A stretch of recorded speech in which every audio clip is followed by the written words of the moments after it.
Coming up today, last year's bond moves around. Upgrades reach new heights. And the swim team is on the move. All this and more starting right now on NTV.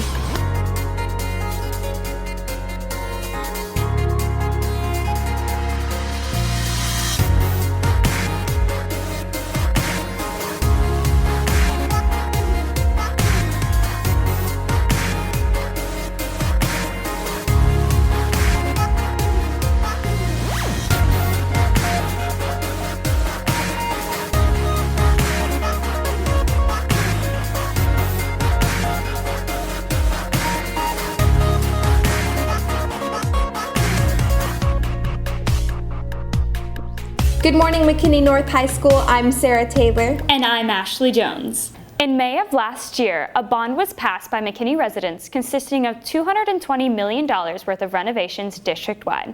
Lately, there has been a shift in the use of the fundings. Sarah Taylor has a story on the bond and what the shift entails.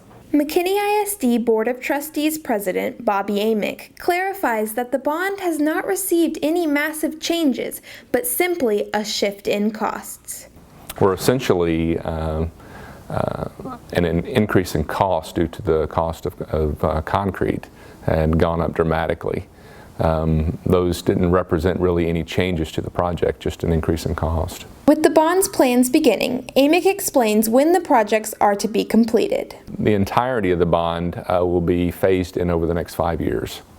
In this district, we typically approve projects on a 5-year basis. Chief Communications and Support Services Officer Cody Cunningham and Superintendent Dr. Rick McDaniel say that they are aware of the media attention the bond has received and that they advise the community to focus on the bond's main goals. We knew from the beginning we were going to get media attention.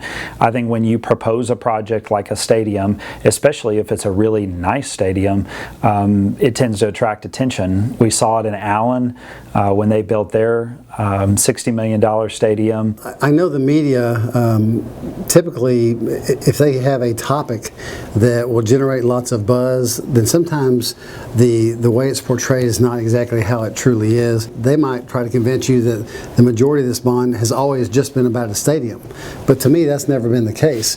Keep in mind that the stadium is a small part of this $220 million of improvements we have district-wide. The most important thing to me is the safety and security of our students. We have cameras going up district-wide. We have all kinds of technology things that we're buying and putting in the hands of our students. With an overwhelming majority of voters approving the bond, Amick says that he is not only thankful but excited to gain support from those who initially voted against it. To those who oppose it, I would invite them to come on board, to take a look at some of the changes after they've been implemented, and to work with us as perhaps new bonds are proposed in future years to come. If you would like more information on the bond, visit mckinneyisd.net. This has been Sarah Taylor for NTV. The Aviation program was among many programs to receive renovations this year. Serenity Hill has the story on these upgrades and what it means to the students and staff. Aviation teacher Todd Curtis says he recognizes the significant changes the construction has made to his aviation program. The old room was dark, no windows. It was a very sterile environment as opposed to this particular room. It's bright, it's got a wonderful exposure to the outside. It's actually the forefront of the building. Curtis feels the decision to display the program at the forefront of North is an honor. I think the decision was made based on the growth of the program, that we were obviously doing good things. The fact that it's at the very forefront of the building, I don't know that we deserve such an honor. I'm just really grateful that we were given that honor. Returning members as well as new members are thrilled about the room's new design. This design allows a lot of fresh air to enter, so it allows for a very breathable environment. I really liked all the windows because you get a clear view of everything and you can see the planes that pass by. I like the door, able to bring in airplanes and move things in and out. It is brighter. I like the taller ceiling. I'm getting used to the acoustics. Mr. Curtis details on the expectations for his students beginning the program in the new space. I want them to understand that it's a lot of hard work. It's not just a an easy A, as it were. That they actually are expected to do something when they get here, but if they put in full effort, the sky is absolutely the limit. If you have questions about joining the aviation program, you can talk to Mr. Curtis in L112.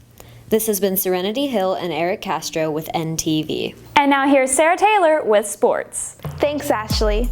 The cross-country team met at Round Rock last weekend. The varsity girls placed 3rd out of 38 teams in 6A, and the varsity boys placed 2nd out of 37 teams in 6A.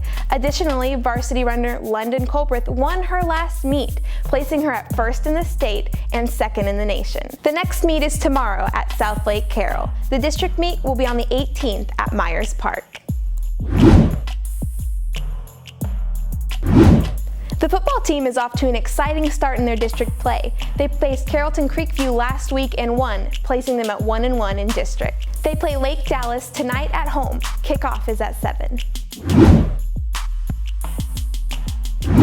The varsity volleyball team was victorious Tuesday night against R.L. Turner, putting their record at 3-5. They face Lake Dallas tonight at home. The game starts at 5:30. With the volleyball season off to an intense start, we decided to send an NTV reporter out onto the courts to see what it takes to play volleyball.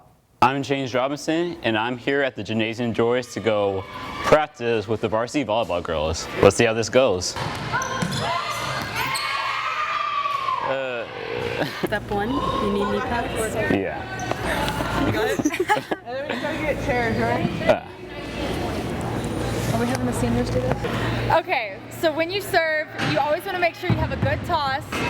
So what you're gonna do, you're gonna toss, step, and you're gonna hit the ball at its highest point. All right. So when you put it together, it's gonna look something like this. And there you go. Okay. So toss, step, hit. All right. Just a frame, just a frame, just a frame. Take 2. Toss, step. Better. All right. You have a flat, straight platform. Right. So when you have it, it's going to look like Mine. mine. Mine. You want to try it? All right. Okay, you ready? I'll pass back. Ready? Yeah. Mine. Oh. Mine. There you go. Your footwork goes left, right, and then push out. Okay. So you want to keep the ball above your forehead and push out when you take the right step. All right. So it's going to kind of look like this. Okay. Now you try. Yeah. Go, James. Oh. All right. Let's try again.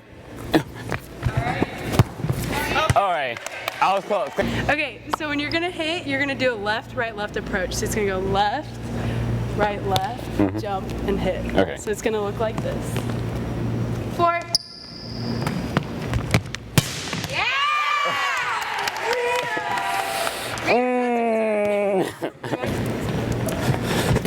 Wait, just get. There you go, now go.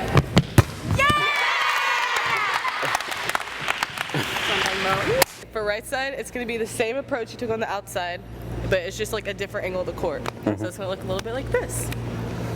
9. Now you try, James. Ready? Come on, James. Oh, just get. All right. Second try, second try, second try, second try. Second try. Oh, okay. Oh, yeah. Wait, just kidding. Go, James.